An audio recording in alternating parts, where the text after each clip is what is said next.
This is Kyle Madson with your top stories on Sports 1140. Carmelo Anthony's days in Houston may be over. ESPN's reporting that several Rockets players and coaches believe that Anthony has played his final game in Houston. He's not on their current road trip in Denver, and he's missed their last two games with an unspecified illness. We'll continue to monitor that story as it develops. The Raiders lost their fifth in a row yesterday to the Chargers 20-6. Derek Carr went without a touchdown pass for the second consecutive week. And the Kings split a pair of games over the weekend. They beat the Timberwolves, and now they're back in action as they wrap up their four-game homestand against the Spurs. KHTK's coverage of that one starts with game night at 5:30. Kings Live is at 6:30, and then tip-off is set for 7 o'clock right here on Sports 1140. It's 7:04. Time to go solar with Sierra Pacific.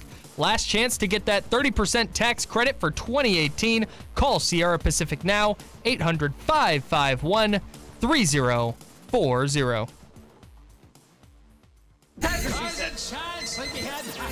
I'm not letting you go to work today. Wait, what? Everybody, listen up.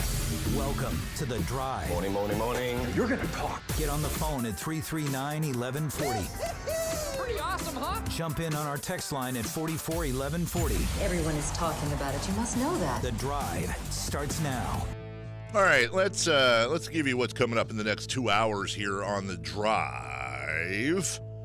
Matt George is going to be, our one guest today is Matt George. We never have guests on Mondays, or rarely. Matt's going to come in today and spin the wheel of punishment because he had his last bet was that Marvin Bagley would score more than Luka Doncic on opening night. He failed.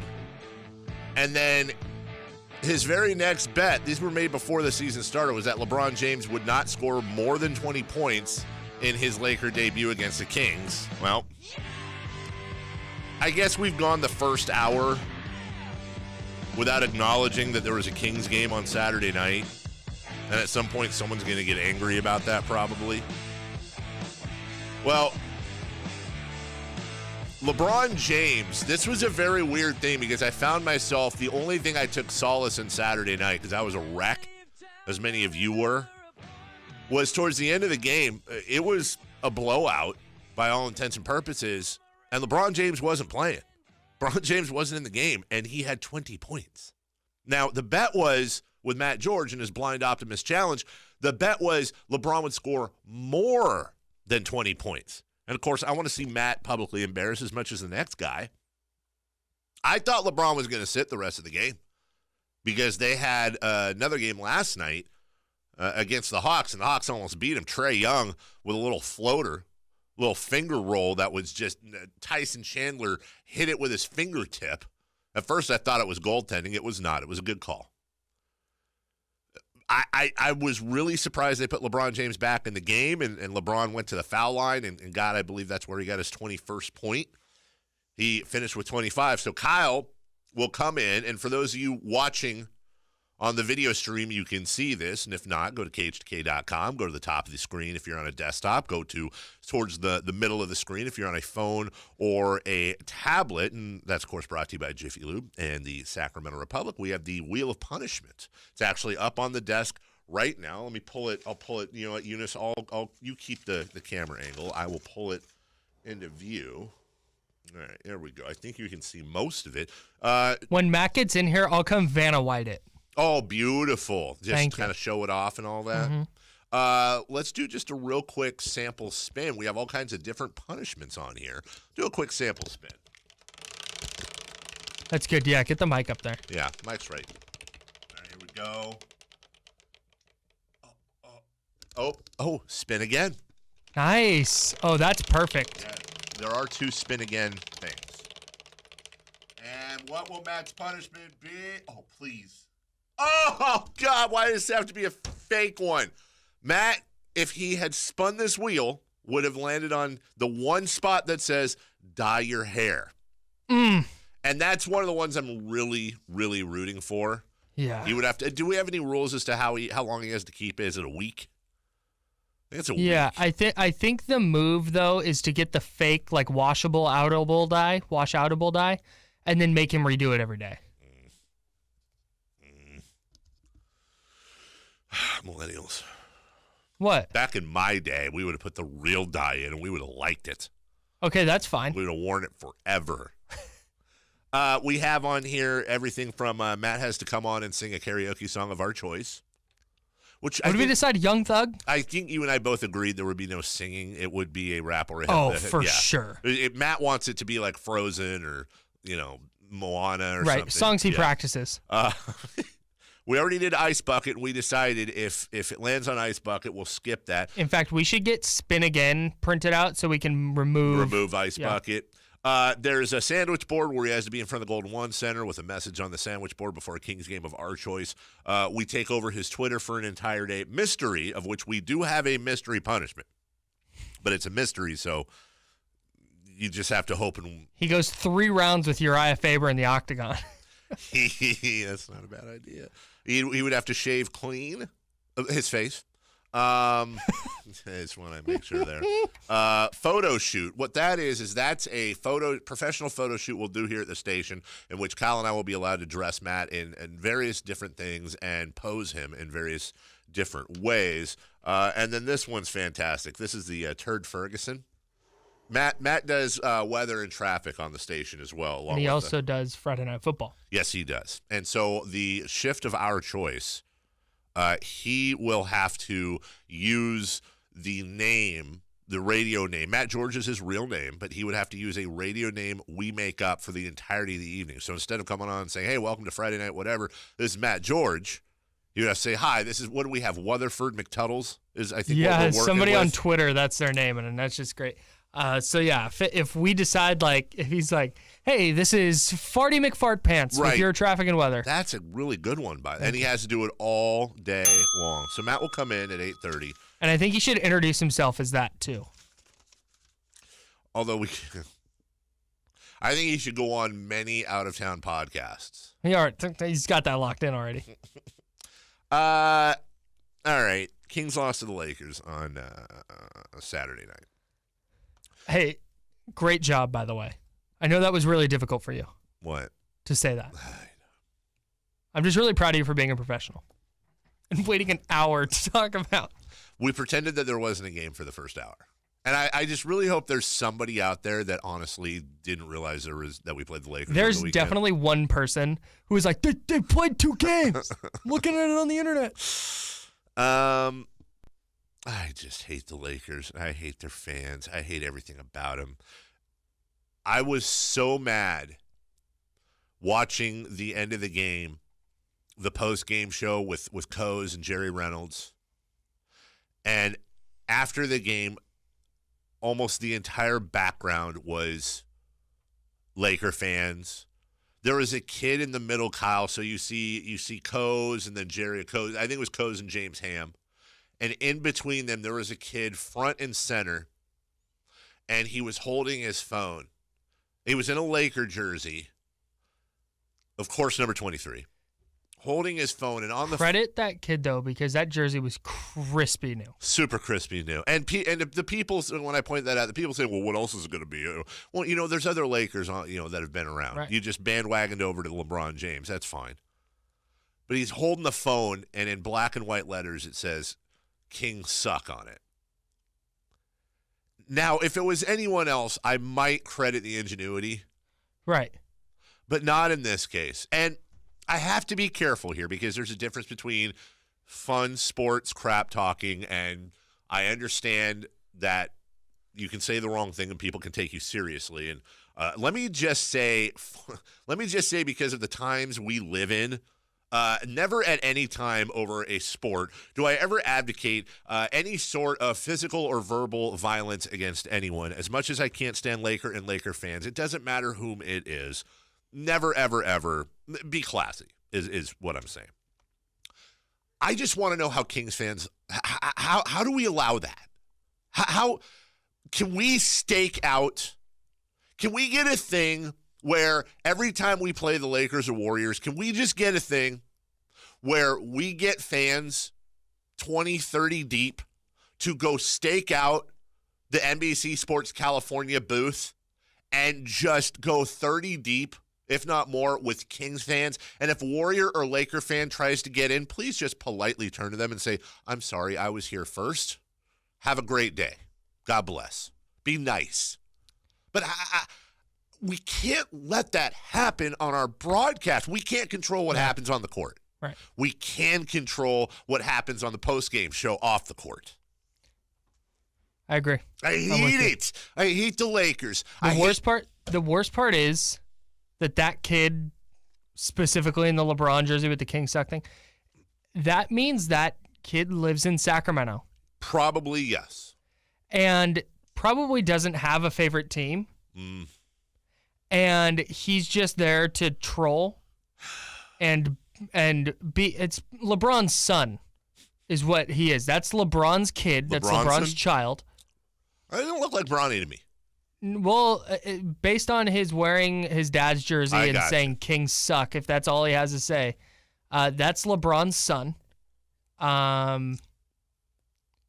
And that is his sole purpose is to just troll Kings fans. He probably got a screenshot of it and shared it with all his dumb Laker fan friends. It was like, oh my God, I'm the best.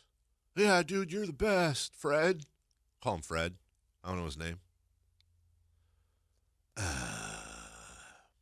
I hate the Lakers. I hate Laker fans. I hate losing to them. I hate that every time it seems I care about a Kings game against the Lakers where it really matters, we lose.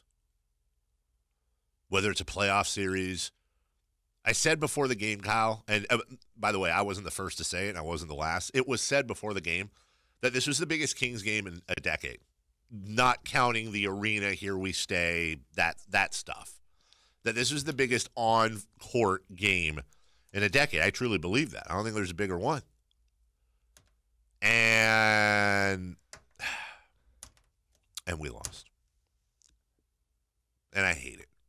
They face-planted on the back end of a back-to-back against a team further along in a rebuild that runs a very similar style to the Kings. A team that's got LeBron James on it, too.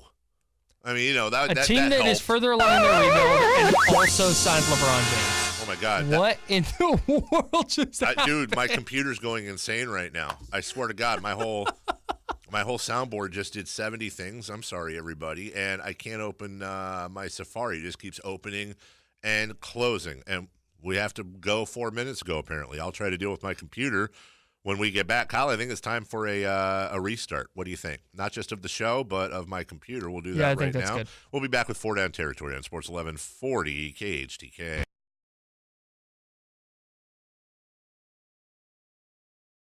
4 Down Territory brought to you by Fire Wings. 21 different flavors to choose from. Firewings.com. Just wing it. Kyle Madson in the Oakland A's hat. Thanks, Dave, in the Oakley hat. Thank you. Half right. 925 forever. Okay. First down. Oakley's the neighboring town to Brentwood. Yeah, I got you. Where I grew up. Off of Highway 4. Cool photo you got there on your screen. Oh, thank you. Appreciate it. Who gets your They're Done award for the weekend? You. You're done. You're done for even bringing up Carmelo Anthony to the Kings. Shame on you. Hey, what was it? You brought that up. You put that on the internet. I brought it up. You put that into the universe. I brought it up to say don't do it. Nobody was even thinking it until you brought it up. I personally would not have even put that together until you brought it up. The Bengals get mine. Yeah. The Bengals did everything wrong. Yeah. They've now given up 500 yards in 3 consecutive games. They were a few yards away against the Steelers from making it 4 consecutive games. They stink, dude. I'm going to give it to the Jacksonville Jaguars, which, to be fair, we could have given it to last week or the week before, but them losing again to the Colts, they're 3-6. Could they still finish 10-6? Yeah. It's disappointing. I have no love for the Jaguars, but I like good teams. I like downtrodden franchises historically that turn things around. Jacksonville was a bona fide Super Bowl contender this year, and some would say no, they weren't. Not with Blake Bortles. Yeah, we've seen the story play out before. Massive, overpowering defense carries middle to average to below average quarterback to Super Bowl championship. We've seen this story before. It just did not work out. I think Doug Marone's he's gone. He's got to be gone. And Jalen Ramsey tweeted out last night, Florida State's Jalen Ramsey, who was really shown his ass for most of the year. Yeah. Tweeted out, I'm paraphrasing here, but it was like, you're all going to miss me when I'm gone. That's what he tweeted yesterday. Drama. He's so lame, dude. Yeah, seriously. Talk about a guy that's gone from, I really was rooting for him last year. I love the Sassy swagger. Pants act last year was so funny. It's great. But when you're losing, let's see how you act. Right. And that's one of the things, not to get all, I'm shaking my fist at the clouds, but with all the swagger and the celebrations and all that, I'm good with that. Yep. But everybody can be a good winner. Everybody can be a fun winner. How are you when you lose? And I get that you're not going to be boisterous and whatnot when you're losing. No, you look even stupid. But you have to at least come across, with if Jalen Ramsey was giving the most basic, like, we got to figure it out. Like, we're supposed to be one of the top defenses in the league. I've got to do better. Everybody's got to do better. Right. Like, be a leader and bring that on yourself. Even if you know you're playing at the top of your game, bring it on yourself and go, I've got to figure out, what I can do to help the team be better. Be a leader. Yeah. Be a leader. Don't Be a make it all lead about you. Yes, exactly. Second down. Second down. Bigger surprise, the Bills killing the Jets or the Titans beating the Patriots? I want to say the Titans, but I'm not gonna. Matt Barkley and the Bills going into the Meadowlands. Not that the Jets were anything good or remotely good. Nobody saw this. What do they have? 40-something points. Yeah, and they'd scored 96, I think, in there. Like, it was ridiculous. And Matt Barkley. Yeah, who hasn't started a game since 2016. Nope. And guys like me, At the end of the 2016 season, tried to outthink people who had defenses on buys. Went, I'm gonna grab the Jets defense. Dude, that was a smart play. Yeah. The Bills offense. I heard this on the Danasy Football podcast on the Ringer Podcast Network. Danny Kelly, who's coming on tomorrow at 8:30. Hey. The Bills defenses playing the Bills offense were scoring an average of like 16 points a week. Yeah. It was like having another running back on your roster to have the defense playing the Bills. They scored 41. Yeah. Yep. It's the nature of the beating that makes the Bills more surprising. If you had said which game was more surprising or which win was more surprising, right, it's the Titans. Sure. But the Bills scoring 41 points after scoring like 36 in their previous 4 weeks combined, or whatever it was. 31-3 at the half. Yeah. 31-3 at the half. They had 3 touchdown passes on the season going into the day, and they scored 41 points. Third down. We need to talk about that Titans game. Yeah, we do. Are the Saints the best team in football? And we will talk about that Titans game at 8:05. We'll also talk about Des Bryant mashing his Achilles over the weekend. We'll talk about that. Are the Saints the best team in football? Right now, yeah. Yeah. Now, we're all waiting for the Rams and Chiefs matchup. Mm-hmm. And if you put me in a corner, never put Davey in a corner, but if you did, I think the Rams are a better team. The Rams played a very close game against a Seattle team that had a lot of pride going for it yesterday up in Seattle. That's not an easy place to play. But ever since they lost to the Buccaneers in the opening game, that 48-40 game, they've won every game. They're 8-1. And they're coming off wins against the Ravens, Vikings, Rams, and Bengals. And they went into Cincinnati, where Marvin Lewis has tenure and will never get fired. And they put up a 51 burger that, honest to God, Kyle, I'm not even trying to be hyperbolic here. They could have put up 60-65. Oh, easily. They had 35 at the half. Easily. The Bengals did everything wrong yesterday, but the Saints did what a good team is supposed to do to a team that does everything wrong. Yeah. My worry, so the Chiefs defense is not good. We all know that. And the Rams defense is actively bad. Mm-hmm. Mm-hmm. For now, the Saints have the best team in football. Just top to bottom, they do enough things right defensively, and their offense is as dynamic as there is in the league. Plus, the Rams are probably going to lose Cooper Kupp for the year once they confirm that he tore his ACL. 45-7 going into the fourth quarter Brutal. For the Saints. Absolutely brutal, and they just have way too many weapons going right now. Fourth down. Fourth down. Niners, Giants, Monday Night Football. Who you got? Who do I got? What do I got? I got an upset stomach is what I got this game. Boof. I'll take the Niners. I will. And I, as a Niner fan, really couldn't care less. I actually kind of hope they lose. I think you have to take the Niners at this point. You kind of, yeah, you do. You do. They're playing at home. The Giants are, the Giants have Odell Beckham Jr. and they have Saquon Barkley. Those are two huge weapons. Yeah. Those are two of the best weapons in the NFL, to be honest with you. Yep. But that's all they have. Yeah, they have Landon Collins on the back end who might be able to guard George Kittle a little bit, but I don't know how much they'll be able to scheme him on Kittle, and even then it might not be enough. Nick Mullins is going to regress. Maybe. Like that's just the thing that's going to happen. But I'm not sure that's going to matter that much. But I mean, this is another winnable game for the Niners, and they get a bye, and then they go to Tampa Bay. Yep. And this is a string of very winnable games if they want to have some sort of respectable record at the end of the year. They win 3 in a row, and Nick Mullins is averaging like 3-4 touchdowns a game. It'd be so funny. I'll tell you what I have. I have a need for 9 fantasy points tonight out of Robbie Gould. Come on, baby. Come on, baby. You need 3 field goals and a touchdown. I want an 18-0 Niner victory. Give me 6 field goals. We're good. It's not going to happen. It's a drive. We're back in a couple. We'll talk Kings, Wolves. There was probably another game over the weekend the Kings played. I can't remember right now. Harry Giles in the G League. We have an update there for you. And I want to talk to you about Dwayne Wade's tweet regarding Carmelo Anthony. Yeah, very interesting. That caught my eye. We'll talk about that next. Sports 1140 KHTK.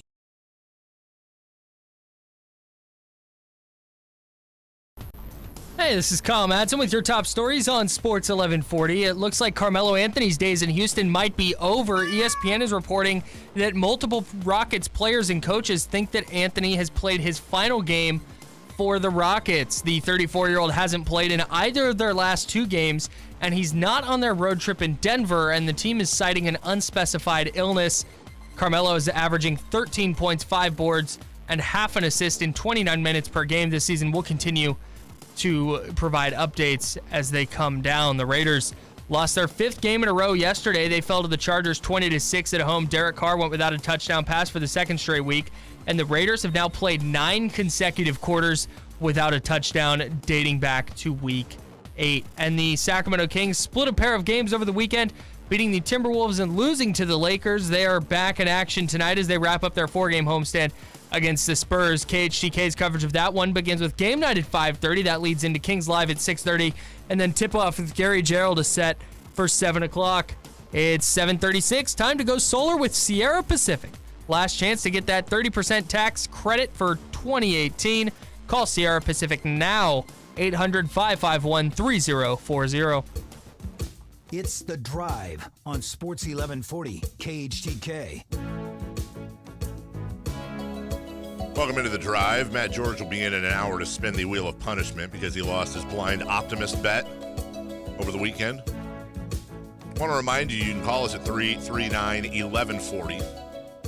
1-800-920-1140. All calls, all guests brought to you on the Firewings hotline. 21 different flavors to choose from.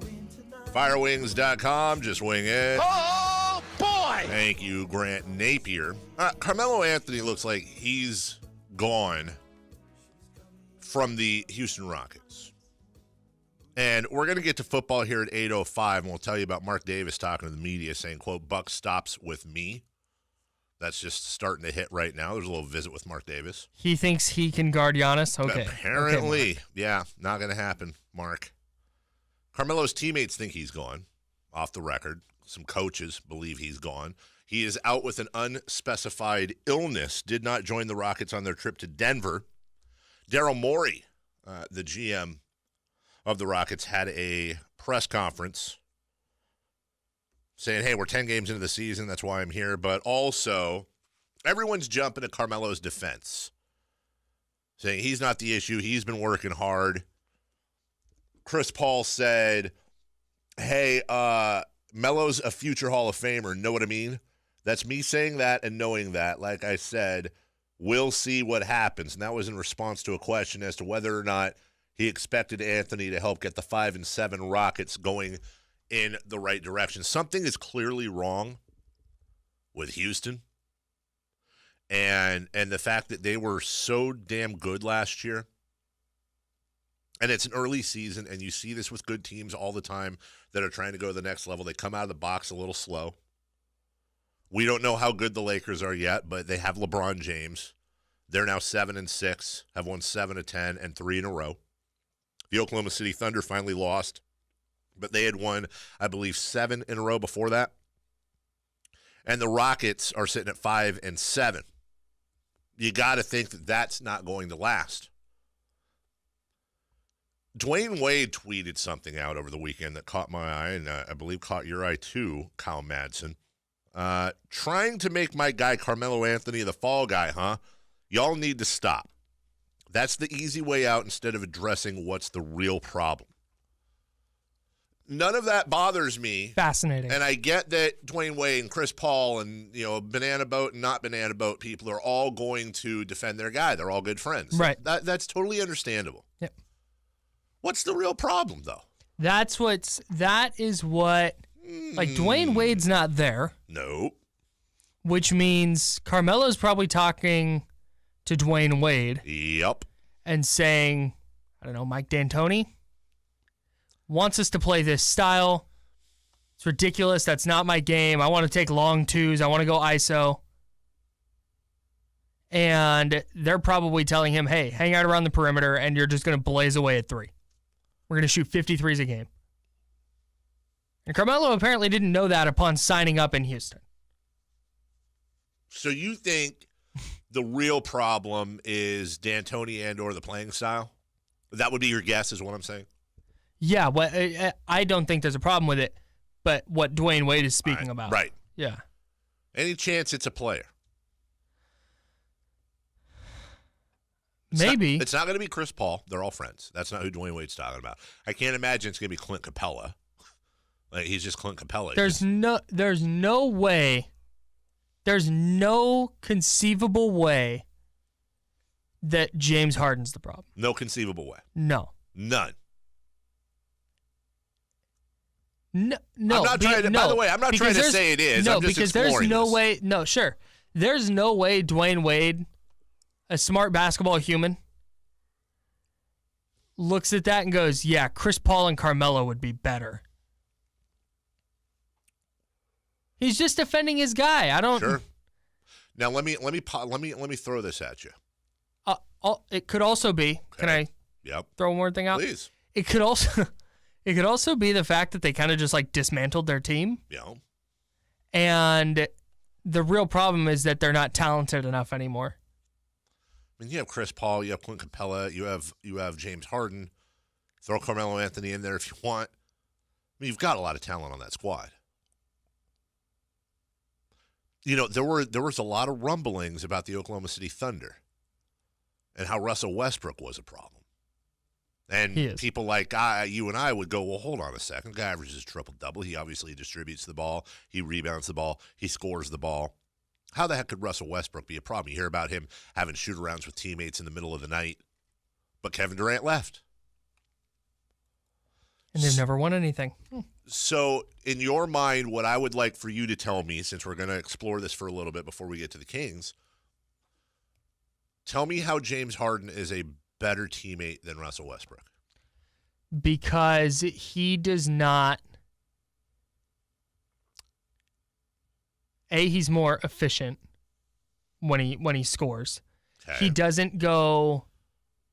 If you watch, just watch a Rockets game, and a lot of their offense runs through James Harden. Yep. But James Harden isn't out there hunting for stats, I don't think. Are you sure? Yeah. I'm just asking. Yeah. Do you watch both of them play? No, I've never seen them play. No, I'm asking. Yes. What's the rhetorically? Rhetorically and real. There is a framework of an offense that James Harden is playing in. It requires a lot of ISO from him for sure. Sure. But it's known part for of their the reason. defense. It's part of the reason James Harden's known for being actively bad at defense. But James Harden plays within their offense. Russell Westbrook at the end of games is just he's a train wreck. He has shot OKC out of more games. Last year when the Rockets were going 0 for 27, it was at least a bunch of different guys doing it. If that had been Oklahoma City, Westbrook would have had 20 of those. He's averaging 1.5 more assists than Harden is this year. Okay. Not that that's the end-all be-all, obviously. That's why I'm saying you have to Look at the whole picture. Yes. Mm-hmm. Because we've literally seen Russell Westbrook against the Suns when he was trying to set the triple-double record. Yes. And the Suns just said, you know what, we're going to lose this game. We're not letting him get that record, and we're just giving him free lanes to the basket. We still saw him trying to distribute the ball because he wanted his assists. Russell Westbrook's a really good player, don't get me wrong. The Houston Rockets won 65 games last year. That was up from 55 the year before, and that was up from 41 the year before. They've gone 41, 55, 65. Mm-hmm. And they've had a number of roster maneuvers in that time. That's tough to pin that on Mike D'Antoni. It's tough to pin that on Mike D'Antoni. Right. I personally think it's because they got rid of guys like Trevor Ariza and who's the other guy they lost? They lost Trevor Ariza. They lost Luke Richard Mute. Yeah, but hold on. There's they lost him else. too, right? Yeah, there's something else I know where you're going. There's someone else they lost. They brought in Carmelo Anthony and sacrificed a bunch of the depth that made their roster feasible last year and their style feasible. They lost Ryan Anderson, although he didn't play much in the playoffs. That's what I was thinking. You know what I think it is? Now that we've had that fun little exercise, you know what I think Dwayne Wade's talking about, if I had to guess? I think he's talking about Daryl Morey. Right. That's what they deconstructed their team. I think he's referring to Daryl Morey, and here's what I think. Here's what I think is going on with that. I think that players are getting a little bit more sensitive at your big-time analytics nerds, and I'm using air quotes there. I think they're getting a little sensitive that the game is going too analytical and robotical when it comes to scouting and putting together rosters, and they're trading players and trying to construct rosters. A guy like Daryl Morey, like it's a chessboard, like it's fantasy basketball. Sure. And I think guys like Dwayne Wade and Chris Paul and a number of others are saying, you won 65 games last year. Stop screwing around. You had the Warriors beaten by all intents and purposes. You had them beaten. Yeah, Chris Paul got hurt. Healthy, yes. That's the NBA champions. You were right there. And how did you respond? You moved Trevor Ariza, who, as you can see, he and Capella were their defense, along with Chris Paul. Give him credit. Sure. And you won 65 games, and you get rid of that, and you bring in Carmelo Anthony. Stop treating it like it's fantasy basketball. Let these guys meld. Let them get chemistry. Let them build. Look at the Warriors. They've had that core there for a pretty long time. They added DeMarcus, so I understand it, but they didn't move anybody. Right. JaVale McGee and stuff like that, but they've kept their core there. Right. I think, and I'm guessing, I think that's what some players are getting their feathers ruffled over. Okay. In that case, then, he's saying that Carmelo Anthony is the problem. That Wade is? Wade saying Carmelo Anthony's the problem? Right. I understand where you're going, and Carmelo could be a symptom of the problem. So what Dwayne Wade's saying is, hey, the Rockets aren't bad because of Carmelo. Right. They're bad because they added Carmelo instead of keeping all these guys. They added Carmelo. They added Michael Carter-Williams, Marquise Chris, James Ennis, Brandon Knight. Like that's a bunch of dudes who are not ever going to be on good teams. No. Or at least be contributors on good teams. Well, it's early on Chris, but I tend to agree with you. You know, I think sometimes you can outsmart yourself. I have great respect for Daryl Morey. I do.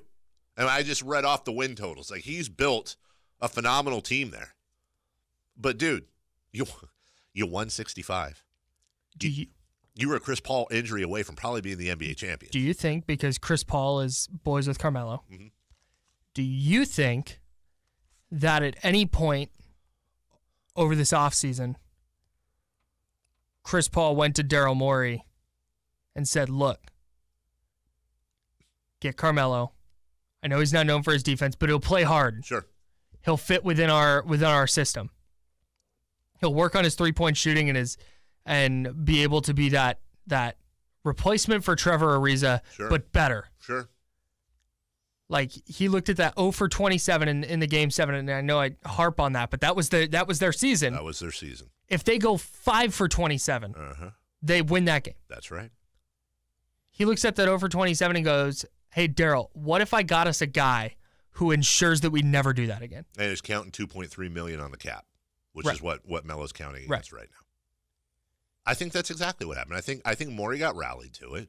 He went out and he did it. And, oh, by the way, if he had his way, he would have injected Jimmy Butler into the situation. Right, which he tried to do. Which he very much tried to do. 4 first-round picks. Because Carmelo wasn't working. Because Carmelo wasn't working. And I have a feeling that they're like, we appreciate that you are going out and doing things. You're an active general manager, and much of our success is due directly to what you've done. But, dude, you got to let us at some point slow down and meld a little bit. And just when we start getting comfortable, here's what I think. You know what I think the best move for them would have been? Honestly, don't do a single freaking thing. Bring back the same roster this year that you had last year. Don't touch it. Sign Ariza. Keep your guys. Maybe add, like a 10th or 11th guy. I don't care about that. Right. Keep the top 7 or 8 in place. Don't touch a thing, dude. Leave it alone. Daryl Morey's the proverbial home cook, who's trying to make a cake or something and keeps opening up the oven. Keeps opening up the oven, checking on the cake, pushing on it, putting the toothpick in the middle. Meanwhile, the oven cools down 100 degrees every time you do it, and you got to start over. And then your cake ends up being dumb. Yep, that analogy brought to you by me. Leave it alone. I'm not certain that's exactly how it worked. I think he did panic a little bit. We're talking about Morey? I think there were going to be some constraints there contractually that wasn't going to allow them to kind of bring everybody back. Mainly we're talking about Ariza, right? I think what he looked at was,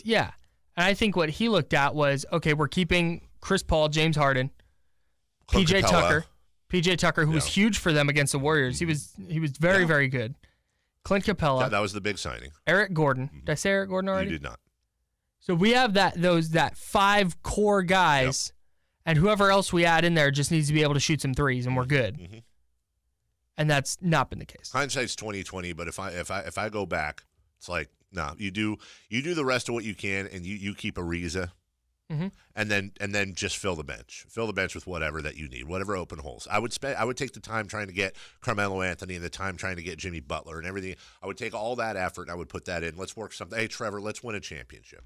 Mm-hmm. Maybe we can't pay you what they can pay you, but we'll get pretty darn close, and we're going to win. Sure. We have unfinished business. Speaking of Jimmy Butler, he's on Philadelphia. Did Minnesota make the right move if we look at all the offers they've had so far, mainly the Houston first-round picks? Are Covington and Saric a better move for them? I think so. If you because those Rockets first-round picks you figure are going to be late. Sure. Very much. Do you think that you're going to get 2 players who can contribute to NBA games the way Saric and Covington can? I think Saric and Covington are both really good players. I agree. And they're not going to scream at Karl Anthony Towns and Andrew Wiggins. I agree. And a guy like Robert Covington's the type of guy that he doesn't jump off the page at you, but he helps you win ball games and is a starter in this league. Yep. Here's what I found. Go ahead. But if you, we also haven't confirmed ever that Rockets deal was on the table. Sure. But if the trade market for Jimmy Butler is probably as small as it is, knowing that he's probably a rental because he wants to go play in LA or Miami, I think you got to like this deal if you're the Timberwolves. You have 2 guys can start. Yeah. And can contribute on a playoff team. Instead of trying to win with a guy who doesn't want to be there. Saric is 24. Robert Covington is 27. One is a small forward. One is a power forward. So you're going to roll out, Jeff Teague? What would you do there? You go Karl Anthony Towns at 5. You go Saric at the 4. Teague at the 1. Rocco at the 2, and then Andrew Wiggins. at the 3, yeah. Mm-hmm. I call him Rocco because we're friends.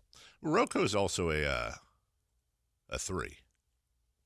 It's positionless basketball. It is. It is. But Robert Covington is a 6'9" small forward if he's in his Dude, right that's spot. even better, man. You get length.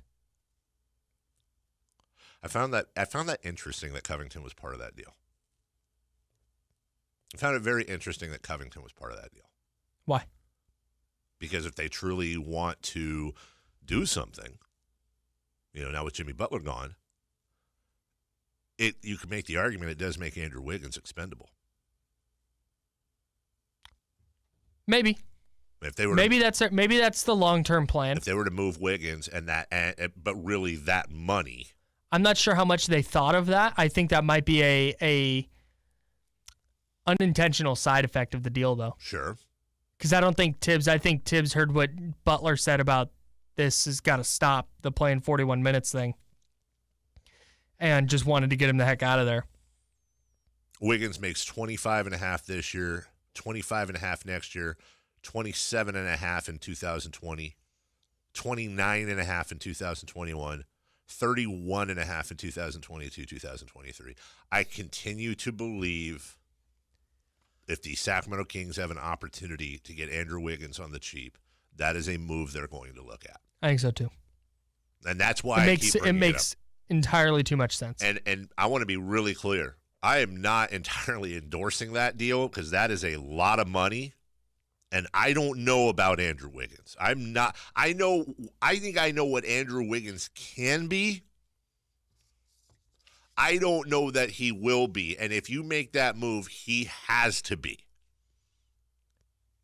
And if you make that move, Grant Napier and Gary Gerald better invest in some throat lozenges because those games are going to be nearly impossible to call. It's going to be like calling a hockey game on steroids because that will be a blur of a team. Okay.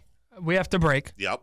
Can you answer my question after the break? I can. What is your question? You're worried about the cost. Yep. Is getting Andrew Wiggins via a trade and paying his salary. Yep. Is that a better use of the money than what they would realistically get in the free agent market with that same money? We'll take a break. I'll answer that when we get back, and we'll try to get some NFL as well. Your phone calls at 339-1140, 1-800-920-1140. It's The Drive, Sports 1140 KHTK.